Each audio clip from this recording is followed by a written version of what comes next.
too, so please help me welcome out, you know him from LA Law, Major League, the dentist, Psych. Please help me welcome Corbin Bernsen.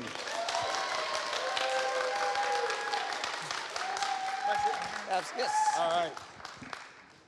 Good morning, afternoon. Any soccer fans out there? USA lost. All right, well, on to bigger and brighter things. Yes, yeah, I would welcome you to Ohio, but you kind of have a little experience here as a member of the Cleveland Indians. Yeah, we did Major League, and then I came back and did a couple of movies in Akron. I love Cleveland, and I love Akron. I love Ohio. I have a great time here always. I find the people to be kind of a conglomerate of who we are in this country. Yeah, so you got your north and south, so you got that going. And so is this your first time in Columbus then? No, I've been to Columbus. Actually, this is a funny little thing. A guy, I hope he's not out there. Cedric, no. I got an invitation by a guy who said, would you come and be in a movie I'm doing? Okay, I entertain all offers. I'm an actor, sure. And it went through my representatives, and he said, Corbin, this is a kid. He's shooting a little movie in Columbus. What are you gonna? I said, just tell him to call me. I don't know why he said this. And I talked to him, and he was this wonderful guy. And he said, look, I can give you like $1,000 or $500. I said, don't worry about that. You know, if it's, we're not talking about big time stuff here. I said, if you fly me out there and you put me in a hotel for a couple of days, I'll come and do your little movie. I ended up doing the movie for this kid. I think the whole movie was like $5,000, which is nothing. That's like banana budget on a 1-hour TV series. I had the most incredible time. We shot the entire thing at his parents' house. His parents made food. And we shot it with the smallest camera. I mean, now I guess you'd shoot it with an iPhone and go, he's just cool and hip or something. Right. But it was a tiny little camera, and all the neighbors were in the movie. Now, this is just a weird, great experience that I'm having. I've got primetime, I've been in Major League, I've been in things, and I'm shooting a home video in this kid's backyard in Columbus. But you know what? As life has it, and the guy that I am, if any of you know or follow what I do, I had probably one of the best times of my life. And he continues to write me, and I write him back, and we talk, and I give him advice in his career. And he's a wonderful director, but yeah, so that's another Ohio experience I've had. That's fantastic. Now, I am a huge baseball fan, and thus, I was a huge fan of Major League. In fact, it was one of the first movies when I was 9, 10 years old that I got to watch with some of that language. So thank you. Right. Well, it amazes me. People still come up to me. Any kids in here? Anybody with little kids? Who's little? Well, you're not that little. But they strike this out. It's like people want me to go sign stuff for their kid. To Bobby. Bobby's like 6. Like, could you strike this motherfucker out? And I'm like, really? I'm thinking like, are you Bobby or are you Bobby? Because, so I guess I'm doing the first birds and bees lesson for their families. Anyway. So when auditioning for that, did you have prior athletic experience, baseball I did not experience? audition for that. I auditioned for everything else I do. Right. No, the truth is they had a guy that I was doing another movie called Burt Rigby, You're a Fool. Very funny movie. You can look it up. And I got a call, and again, the same representative said, "Hey, there's this movie, Major League. They called up and they knew you play baseball. And yes, I played baseball a lot, in high school, all through, all the way up to college, where they said you're going to cut your hair, and I said, no, I'm not, and that's when my baseball career ended. I was like an athlete in high school, and I was like in the 70s, right? So we had a coach who was like, you cut your hair, nothing above. He would do the measure above all that, and all my friends were like hippie dudes getting stoned and having girls and doing all this stuff. And I'm like, I'm an athlete. And the minute I got out, I went up to this place called Humboldt State College up north in California. And they had a baseball team. And I went and said, hey, maybe I'd like to play baseball. He said, you willing to cut your hair? And I said, no, I'm done. My career was done. But I don't know, you asked me something else and went off on a tangent. Well, I asked about again your previous. Oh, I didn't audition. That's where I was. Okay, right. No, so David Ward, who is the director, heard I could play baseball, and I guess he crossed his fingers because he had another guy who showed up and couldn't play baseball. And they had everybody had to, except for Charlie and Tom, who could not play baseball. Charlie could. Charlie was a pretty well-known guy who could play baseball. And I didn't have to do a tryout. That's what a lot of people did, were tryouts. Okay.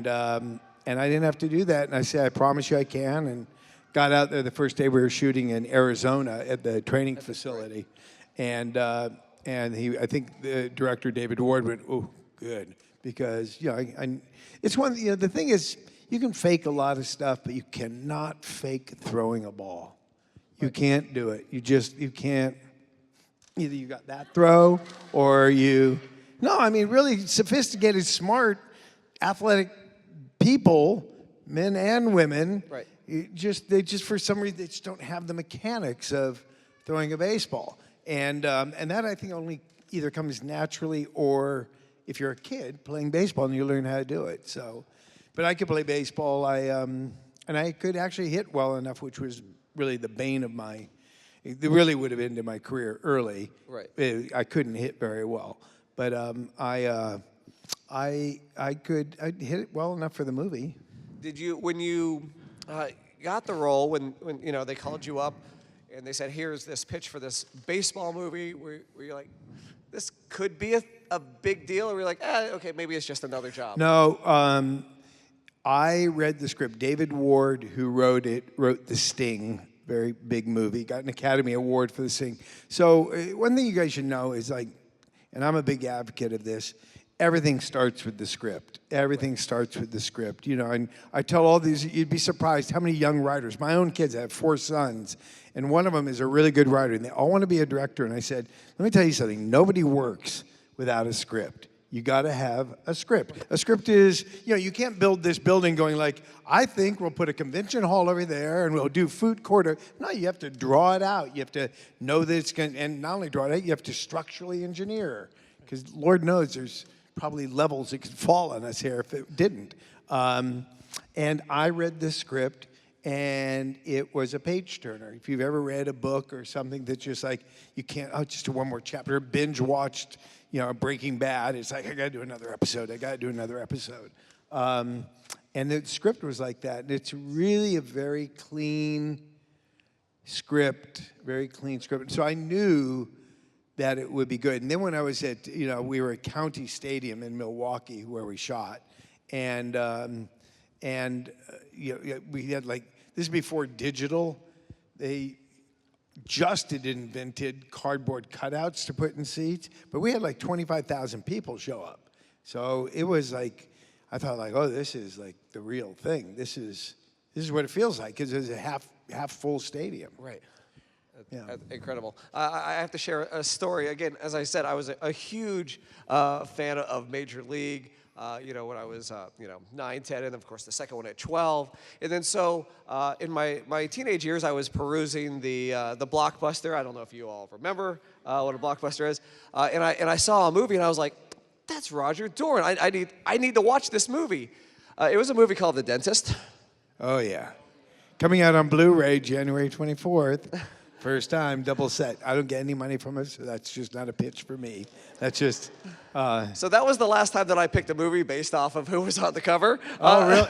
Well, you know something? I made about 5 or 6 years ago, 10 years after my father passed away, I made 8 faith-based films. I started exploring my faith and what, I was raised as a Christian Scientist, but yeah, as one does, you just sort of, if you don't practice your faith, it just sort of weekends, if you will.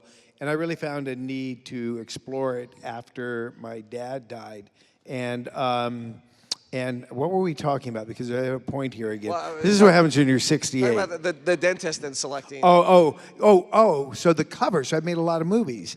And man, what you put on the cover is everything. That's what I learned. It's especially in the days of DVDs, because if it was going to be a blockbuster in the horror aisle or Western, it's who you put on the cover. And that's, a lot of times, come on, you see some movies, they're not the best actors always. They're not, but they sure look pretty, or they look good, or look like a cowboy. And the cover became, I would argue, because they go, no, man, I want the cover to be cool. I want it to be like one of these 50s movie, like Alfred Hitchcock or something. They go, no, just put your face on the cover. Now, like I said, The Dentist really messed me up, and I think it messed some other people up. But tell me about filming that and going into that horror genre. Well, it was a really good script, but it was a great idea. Yes. And this guy, Brian Usna, who directed both of them, was a visionary at the time. He and I still, well, I'll tell you about that in a moment. We want to do more. But, I got into it, and it was weird. I tapped in. I was able to do this vile, disgusting stuff. And it was like really easy, and it scared me a little bit. It was like, oh, okay, I got that potential.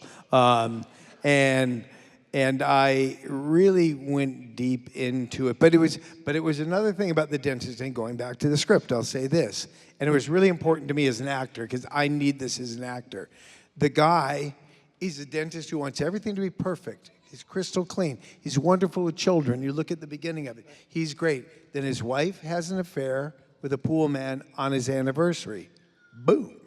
He goes Dahmer, He just goes crazy. And but it was a motivation. So it wasn't just a crazy wild guy going crazy. Right. It was, he had a motivation. And I could tap into that. I've been married for my beautiful wife, who's sitting next to me, for 34 years. And not that, if she did anything, I'm going to go crazy on them. But I understand that instinct of, especially when you just, everything you pride is cleanliness and faithful and all that stuff. And then when that gets rocked, I mean, not to get all crazy about what's happening in the world, you just wonder sometimes the people that we see do these crazy, horrible things that are in the news. Before I go, oh, they're terrible, lock them, put them away, whatever it is, I kind of want to know, when we talk about guns and violence, I don't mean to get heavy or anything, but some things happen. Things happen to people. And it's why at this point in my life at 68, and I kind of took out of my faith-based films and all that stuff, is you just got to love, man. We got to love, we got to share, we got to love, we got to hug, we got to listen to people that are, that are scared or hurt or whatever. And we just got to embrace them. I mean, you can take away, my wife's English. It's like, take away all the guns in America. She's English. I said, what, like tomorrow? It's not going to happen. But what we can do is, address the people that are doing these things. And I realize that's something I'm learning as I get older, to really just embrace people, listen to people, listen to what's going on, and it's kind of, I'm writing a movie about it now. As I get to 60, I'm writing a lot of films right now about this place I'm at in my life at 68. I call it sort of the third act, the reckoning, if you will, of all things. And, your whatever you've done in your life, this is where you pull out your calculator and figure out what's going to happen next. And there's great stuff. There's great things at this. How many people here are over 65? Well, you and I. Come on, man. How old are you? You're close. 63. You're on the verge. Okay. I'm looking at this guy. He's going like, I'm not giving it up. Not that you look old. I just want to point out that, no. Oh, look, you got your sweetheart next to you there. Look at that. That's great. Yeah, it's a strange thing. I'll tell you what. I'll make one thing out of it. I know you got more important questions that have to do with all this stuff, but rather you hear about me and what I'm thinking about in my life. The choices you make today absolutely affect your tomorrow. So just make wise choices, whether it's your relationships, your kindness to people, drugs, alcohol, those all affect. Believe me, they add up, and it's somewhere around 65, 2 years away from this fine gentleman here. You start to go, oh, I see. And it's why I teach. I have 4 sons. And I teach them every choice you make is a choice for tomorrow. So, think about that as you go. And kindness, though, man, I wish I was kinder when I was younger. No, I wasn't a bad person, right. But just, I went off a little bit. A little bit. Now, you mentioned... Hey, I was working with Charlie Sheen. What am I supposed to do? Now, you mentioned your father, and both your father and your mother were in the entertainment business. Right. did that fuel either your desire to go into the industry, or did they kind of? No, they didn't do the thing like, we don't want you to do what we do. It was there. My father was a struggling agent, producer, we were kind of people who, like, he had to live in Beverly Hills. He had to look like everybody else. He had to, we'd have these brand new Lincoln Continentals, the kind of car that Kennedy got killed in, if you want to look at what it looks like. And they'd be in the driveway one day and repossessed the next day. Then we'd have another Cadillac, and then, why is the Cadillac gone? Because they didn't have money. So it went up and down. And my mother, and they had their own internal problems, and my mother became a pretty vicious alcoholic, and I went, you know what? I want nothing to do with what you people do.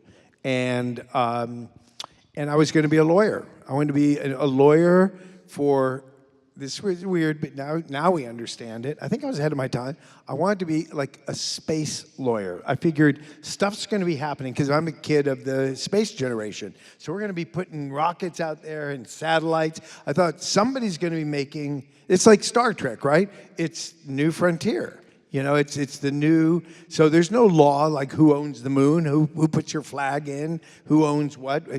Now it's like, wait, you have this orbit, we have that orbit, so I wanted to go into it with space law. But my father produced one of the first black exploitation films called Three the Hard Way when I was 19. And I had a beautiful Camaro. He calls me up one day and says, hey, I got a little part for you in this movie called Three the Hard Way with Jim Brown, Fred Williamson, and Jim Kelly, football players. And Jim Kelly was a karate guy. And he said, I'd like to have you come down and be in this little part. And at the end of the day, we're going to take your Camaro and we're going to blow it up. And I said, how much you giving me? He said, $900. I went, so what do I have to do in the movie? He goes, he shows me a script, and literally it says in the script, a young guy and a young girl, a pair of naked limbs thrashing in the backseat of a Rolls Royce. I went, I'm in. This is good.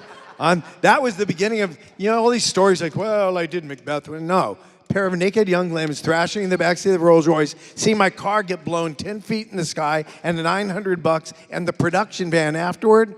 I'm an actor. That was literally how I got there. But then my mother did say, I said, Mom, I always wanted to do it, but I kind of, because of what they became, and I saw a lot of divorce, and I saw ugliness, and I just didn't want that. I had a sense of my life I wanted something different that I actually have. And I just said, I don't want to do it. But it was in me to act. It was in me. I loved it. I loved the people that were around. They're crazy. They're kooky. Go visit the set of Bonanza and see these actors. I went to the set of Gilligan's Island, and it was like, God, this is fantastic. That jungle was on a sound stage twice as big as this room, and it was like, wow.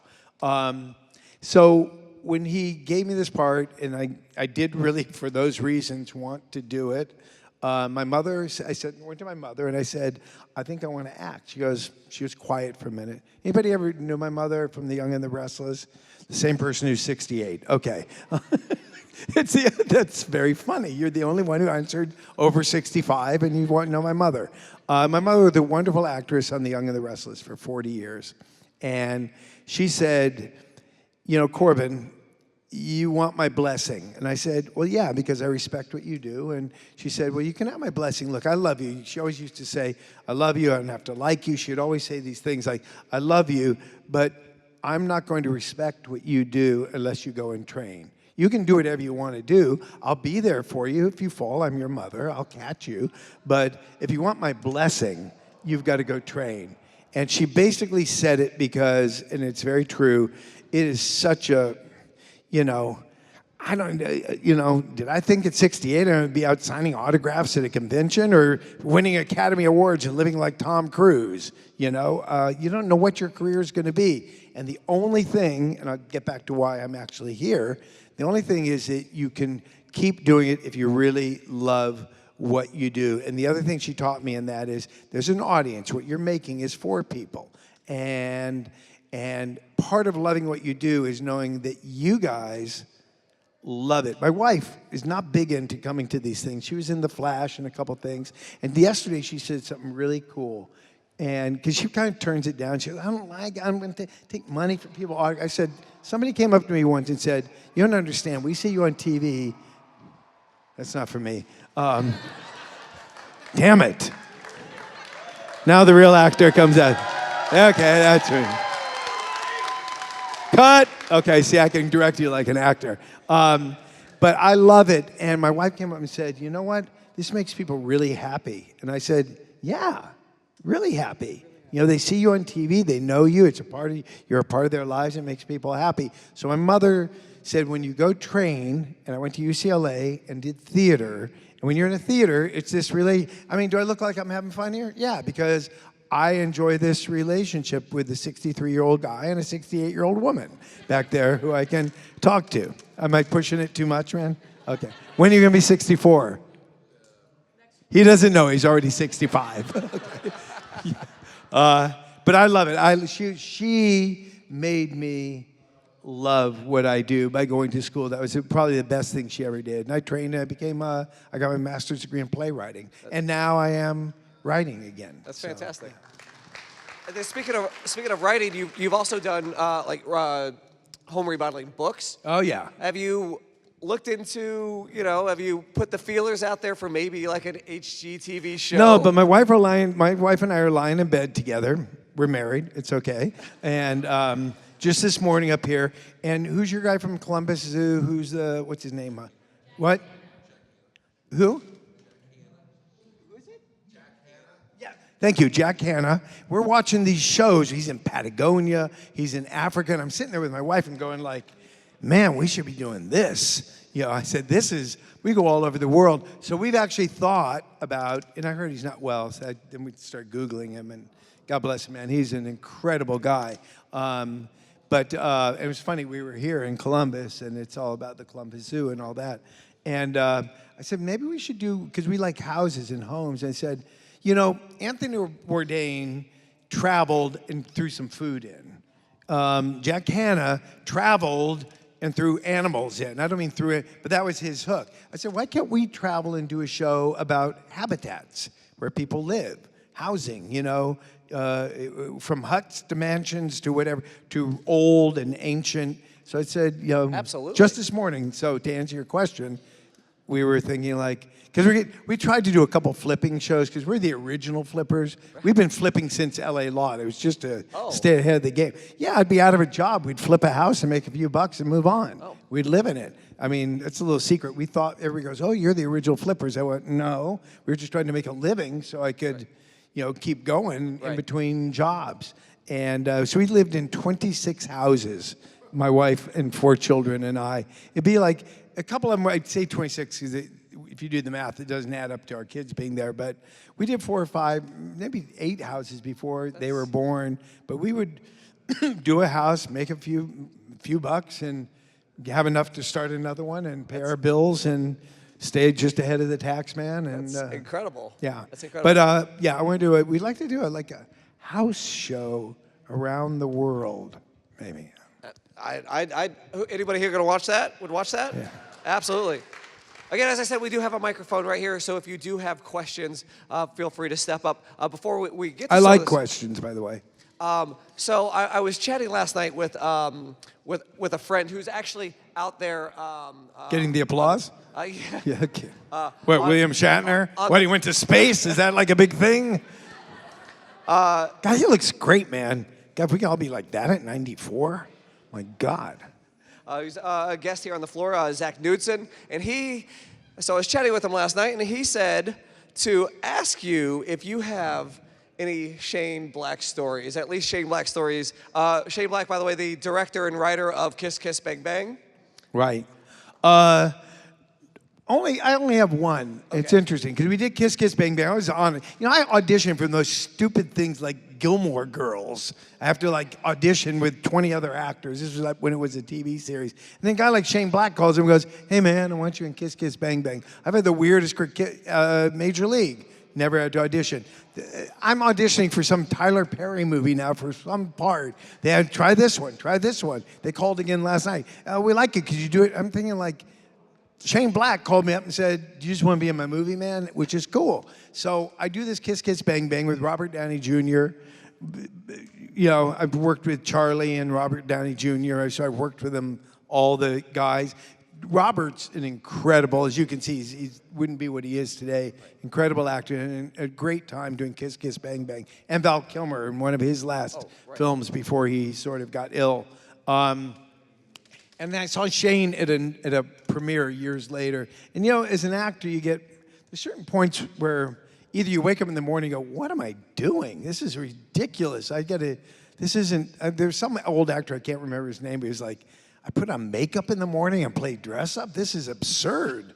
I'm a man. I should be out fixing cars or doing something. Thank God I build, because I get rid of all that fear. But Shane, I was thinking about like when there's a couple of 5 or 6 times I thought, you know what? I don't want to do this anymore. I'm just not. I'm not driven by money. I'm not really driven by fame. They're all great. Don't get me wrong. They're good. But I'm not driven by it. I'm not, especially at this age, I'm really starting to question it. Like, I'm 68. What can I do to really, is my mark on the world going to be Roger Dorn in Major League? I don't want, it's okay, but that's if I contributed to society and all that. Well, there's one of my low points, and I was at a premiere of another Shane Black movie that basically was, I think, pretty similar. I forget what it was called, Normal Guys or something. And I told Shane, I said, man, I'm kind of like down. He said, what are you doing? Hey, man, how's it going? I'm kind of down. I don't know. I'm thinking about not doing it anymore. And he said, you just keep doing it, man. Your time will come. And he was really, really supportive. And it made me, through one of the periods where I might have just, I don't know what I would have done. I could always go flip houses. And God, there's such a thrill out of that, I love carpentry. I put myself through college. Framing houses, so I understood all that. And I thought, yeah, I could do it. Maybe I'm not a framer, but maybe I can run a construction company or something. And he told me to keep going, and I thought that's my best Shane Black thing. But he continues to be a good friend. That's fantastic. I love that story. The message, just keep going. Well, I'll tell you something. I wrote during the pandemic, COVID, whatever we call it, the haze of the last 3 years. That can anybody else? But like, I don't remember. I know things that happened, but I can't put them in time frame of like, was that in 21 or 22 or 20? 100%. Was I? 100. Wait, was I in? Was I? Were we? Did we go to LA that year? My wife and I would look at it, and it's like this weird 3 years. Unless you were like stuck in a house and really didn't go anywhere, and well, I was in my house. I don't remember the 3 years, but, and again, I've lost my train of thought. That is COVID fog. No, I know what it is. I wrote a series called Woodstockers, going back to this whole thing of exploring this age, about 2 guys who went to Woodstock, because I live near Woodstock now in upstate New York. Okay. And wrote a series about 2 guys who went to Woodstock and never left. And now so see, that's exactly. They're 70 years old, and it's all coming back to haunt them, And the dream that we had is kind of gone. And again, I have no idea why I'm telling this story, but this is what I'm doing right now. So I wrote this thing, Woodstockers. Isn't that weird, man? I just lose my train of thought. Help me. I wrote this thing called Woodstockers. What was I saying? You know what I was saying? No, I don't know. For some reason, I was telling you about Woodstockers. See, that's what happens when you think too much. I don't know. I was writing this series. What was I saying, man? You were talking about writing the new that's as far as I got, man. Anyway, I was writing this series about Woodstockers, and 2 guys who went to Woodstock. I don't know what it means, but look out for Woodstockers. It'll be something I'm doing. That's fantastic. There's a reason for it. Now, please ask me some questions, because clearly I'm losing my mind. All right. No, I do that. I ramble, and then I forget where I'm at. That's happened my whole life. Yes, hello. Hello.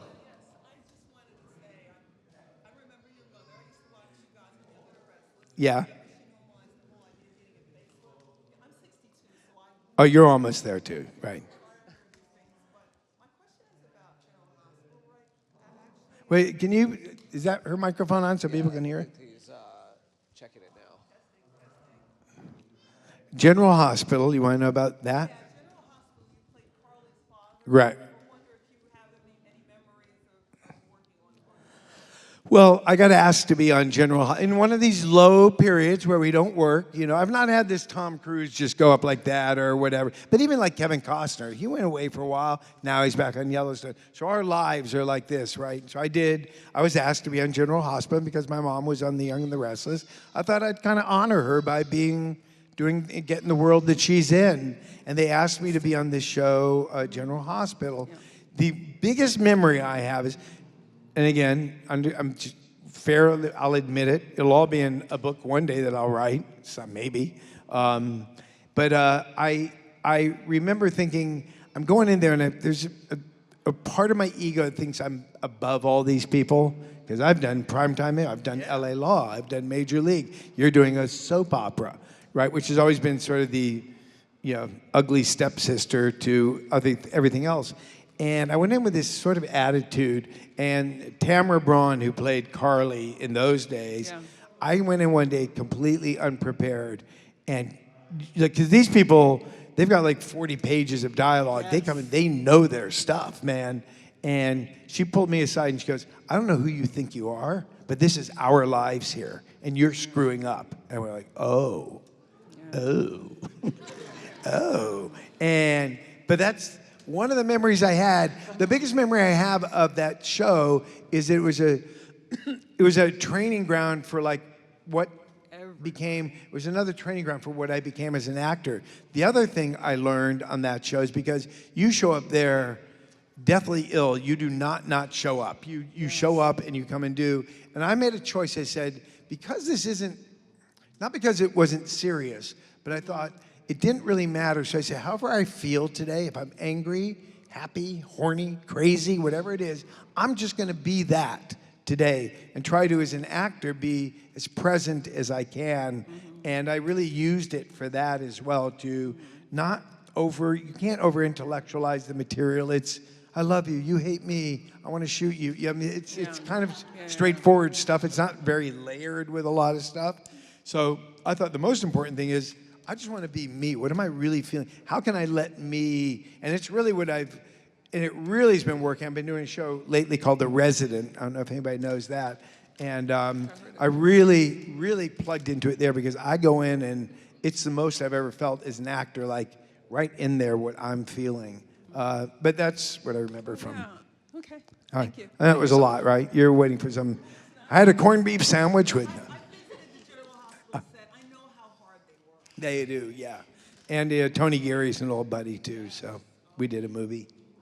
I know in Psych, when you had Sean do the build the doghouse. Yeah. You know, it was because of that episode that I was able to get back into building stuff with my dad. Oh, that's cool. You know, because like I was not good at it. Right. And my dad would yell, and and so. Yeah. Well, I'm glad you bring that up, because we were looking, and I think it's mostly people come here to see me from Psych, I guess. I mean, that's why I put my baseball hat on, not because I'm bald. That's why I wore a baseball hat in Psych. Yeah. But one of the great things about Psych has always been that it is a show that really dads and families watch together. When you talk about family entertainment, that doesn't mean Bambi necessarily, But I love that today I had, fathers and sons, and I had fathers come up who were Psych fans, and I think it's their kid. No, it's them, but they're turning their kid on to Psych. So I'm happy, thank you for that. My mother is one who taught me to build, actually. She was a great carpenter, which is weird because her career was up and down. She used to build stuff. While she was a major TV star, she used to go off and build things for people. She would lay bricks, and nobody knew this. It's like, but she showed me it's working. It's working. Oh, Woodstockers. I know what it is. Okay. Isn't that the way it works? I love it. I got to do it while it's here. So I was fortunate when I wrote this. I got a hold of this guy, Michael Lang. And because it's something else you said a moment ago, Michael Lang was the guy who created Woodstock. You can Google him. And I was really fortunate. Somebody put me together with him because I wanted to hear firsthand information about how it came together and everything. And we had one Zoom call, and then he passed away not long after, so I was very fortunate to get this thing. He's the guy in the motorcycle. If you go back, Woodstock pictures, he's the guy, really, it was his vision. And there were like 3 times that Woodstock was supposed to fail. It moved a month before because the town of Saugerties didn't want it, which was basically where Woodstock, the town, is, and they moved it to a place called Bethel, where it actually took place. I said, so what made you keep going? He said, Corbin, just like my mother, just put one foot in front of the other and keep going. Just keep going. I think we were talking about my career being like that, and that's where I went back to Woodstockers. But that was a big, he just said, you know what? So many challenges. If you look at pictures of him or even the movies of him, he's smiling. The amount of pressure he was on with 450,000 people in rainstorms, unorganized, then all the money that they put into it, people crashing the gate.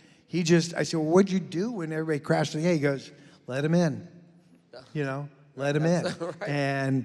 And it became what it became. But right. It was a big lesson about just persistence. And really, not even persistence, I call it one foot in front of the other. As an actor, if I didn't have that, let me tell you something, we get so much rejection. I do these auditions now that are basically, they're called self-tapes, where my wife puts on an iPhone. I got 30 of them here I could show you. And I don't get them. Right. I don't get them. I'm not very good at it. And here I am, like 68, and going like, to my wife, like, I'm sitting in my kitchen, like, Corbin Bernsen, 5'3", I rollerblade, and I love planting flowers. And action. And I do these little scenes, right? For big shows, big things. Tyler Perry, twice. And it's like, no, not quite right. No, not right. If I didn't have this thing in my head, like, okay, next foot in front of the next one. Let's go to Ohio. Let's come here. Let's go there. Let's do, And that's all you can do in life. You just got to, it's just momentum forward. Absolutely. And Michael Lang taught me that. That was Woodstockers. Whew. I'm not there yet. As long as you can keep bringing it up, even if it's 20 minutes later, right. You're okay. 100%, I agree. There are times, do you ever try to remember somebody's name or something, and you can't get it, and you won't stop till you get it? I'm literally doing that right now in my head. about Corbin Bernsen. Okay. A quick edit, the actor who played Cliff in Cheers, I can't think of his name right now. Oh, God. John Ratzenberger. He helped, full circle, build the stage at Woodstock. Oh, really? Yes. I think I had heard that story. Yeah, right. Ratzenberger helped build the stage. So speaking of building things and Woodstock, we're just bringing it all together here.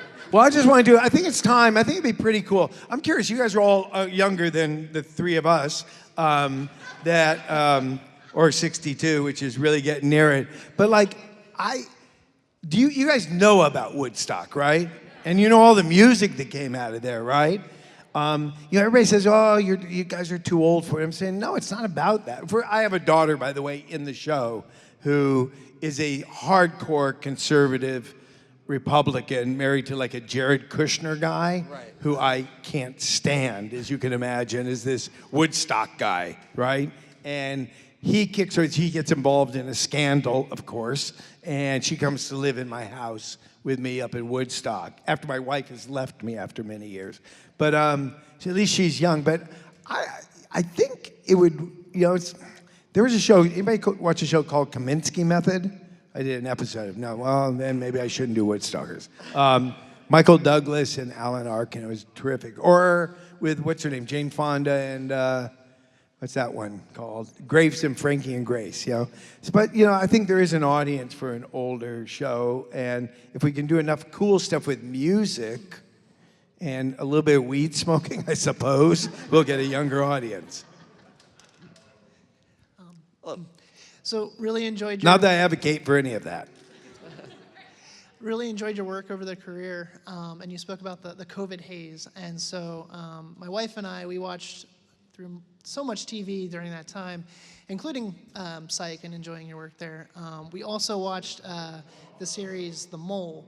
Oh, The Mole. And you're, we were rooting for you on the Celebrity Mole for all the seasons. I was wondering if you could tell us a little bit about your experience there, and in the Netflix revival, if they were to approach you, would you consider coming back for it? Ooh, man. Yeah, maybe. I don't know. I loved doing it. It was great because before I did it, Anderson Cooper hosted a show with just the Mole, the game show that came out of Denmark or something.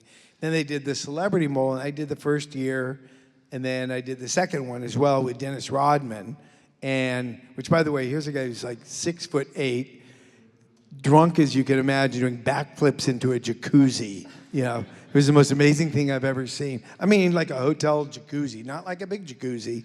But in the Mole, I'm an actor, so it was weird. Am I playing a role? Then you find yourself playing me. Then you see they're starting to make you into a character editorially that, oh, I'm the bad guy. I'm the crazy guy. She's the good one. Oh, they've coupled up. And I didn't really understand what world I was in. Thus, I didn't really follow the game too well. So I wasn't really good at it. But Stephen Baldwin and I guess, were so funny. They wanted us in the second one. And I remember on the plane going back there, I guess I can say this now. I said to Stephen, Stephen, and I said the same thing to Kathy Griffin on the first one, who won. I said, Stephen, all right, man, you tell me if you're the mole, and I'll tell you if I'm the mole. At least we got two of us out of the way. And Stephen Baldwin, good Christian guy, goes, absolutely not. No. And I thought, like, oh, I'm screwed, man. I'm screwed because I'm not good at this. And sure enough, they brought me back because we were so funny in the first one, and I think I was the second one eliminated. And I remember them looking at me like, what? How could you know the game. How could you be? I said, it's a game, man. I guess I don't know. And Stephen Baldwin wouldn't make a deal with me, so. Yeah, but we had a good time. It was fun. It's weird. Reality shows are, I know because having been in it, how they turn you into these characters. The worst of it is, and I have friends, a friend that's on with Beverly Hills, Harry Hamlin, who's in LA Law with me, his wife Lisa Rinna, who I do not recognize, who I've known for years. And I see her playing this character. I go, that's not Lisa. This is like, you get turned into this thing, and it's just weird. It's weird, really weird. But would I do it? How much are they going to pay me? No. No, I don't think I would. It's too weird. At this point, I don't know. No. Thank you. Thank you. Hello. Hello. So I really like the show Psych, and one of my favorite things was the Henry-Sean dynamic and that whole story arc. Which one?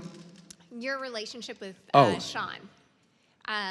So what was your favorite Henry moment interacting with Sean in that season? My favorite, somebody remarked on this the other day. You know, Dulé and James, who were Henry, Sean, and Gus, they're like so quick on their feet and so improvisational. And they also had kind of goes back to the reality thing. They could do what they do. I'm a guy who comes old school, a playwright.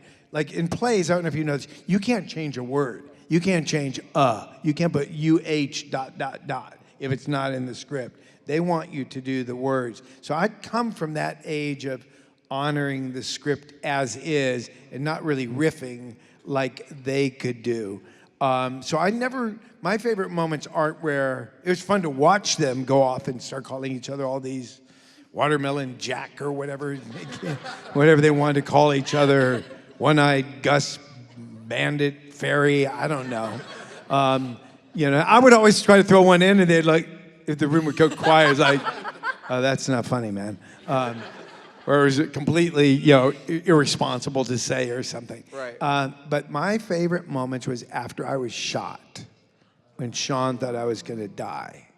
And I think I hand him the jackknife, the Swiss Army knife, and I sort of passed the torch to Sean as I sort of quit being anything to do with being a cop and go off and be whatever I'm going to be. So I was kind of, as somebody brought up the other day, I got to learn pretty quickly I'm the straight guy. And a straight guy is really important, whether you like Laurel and Hardy, Abbott and Costello, Will Ferrell and whoever who's straight, you got to have the straight guy to make the funny guy work. And I was the thing that grounded the show. And that's all I really knew how to do.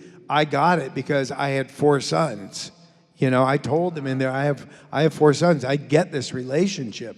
I know the problem. The biggest problem that I see raising a son, and I just missed having a daughter, although I have a new daughter-in-law, thank you.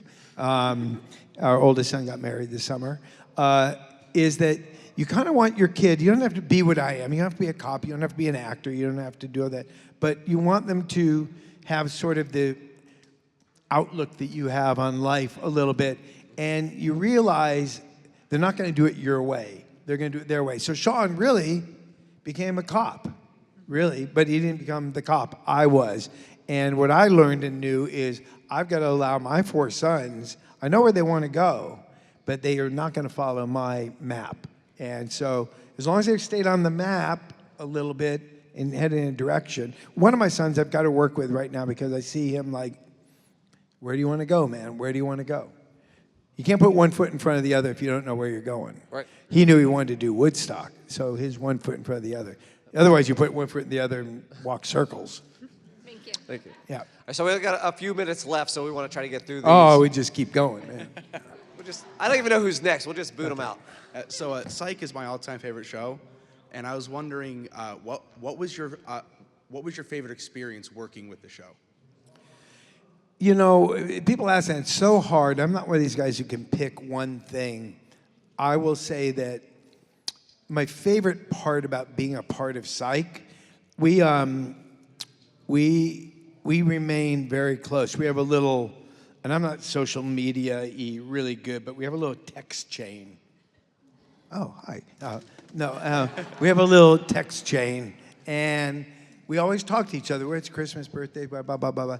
And we had to put a dog down the other day, our dog that we've had for many, many years. It was just really hard for me. And I'm not even much of a real dog guy, but this was really, really hard. And I texted to my group, you know, because they all knew our dog, Digby. And, man, they came back. We're a family. That's the thing that came out of it to me. What you guys don't even know is that we remain this really super tight family that whether it's birthdays or putting your dog down, I got the sweetest things from James Roday and Dule and, you know, and they were, didn't happen in LA Law, didn't happen in Major League. We were great friends, but we're like a family, and it's like almost it wants to be another film just because of that, you know. What we're really want to do, and I feel like it's something I've got to put together, is I'm trying to get all of us to go out and do, not a con, but go out and do a tour across America, whether it's for a month or whatever it is, and do, you know, one night in Columbus, the cast of Psych, you know, at a hotel room, you know, like private, not part of a larger thing. Now, as they hear me say this on some tape recording or room they're watching us from, they're going, that's a damn good idea. Why don't we do that? Look right into that camera right in the back and say that again. Yeah. Psych only. They got very close in Utah. They do a cool con in Utah, and we've all been there individually. We've not yet done, other than San Diego Comic-Con, which is different. We haven't all gotten together, so I'm hoping we could do that. Howdy, howdy, last question. So Psych has had a huge impact on us, as you can tell by our attire today. What is one of your favorite moments? But why are you the Little Mermaid? I'm the fish on the mantle. Okay, oh. But what is one of your favorite moments from The Old and the Restless? The Old and the Restless. Oh, The Old and the Restless. You know, not again a favorite moment. There's a part of me that like loathed that because I looked really old in it. But I liked, it was a time where, again, going back to like acting, I went like, oh, I could play an old, because I grew up being Arnie Becker from LA Law, or Roger Dorn, and like, you know, the cool, suave guy. And I like put on this stuff looking a lot like you, and thinking like, I could just be the old dude. You know, and so I liked it for that. I sort of started to embrace it for that. And yeah, it's funny. I look at pictures of that, I was going, oh, please, no. You know, but I liked it. I didn't see that. I didn't see it coming. Good. Thank you, thank you. Well, this is weird. A lot of people have got pineapples with like Major League glasses on them. I noticed that. Do we have glasses in Psych? See, I don't know any of this stuff. Okay. All right, well, thank you, Columbus. Please give it up for Mr. Thank you.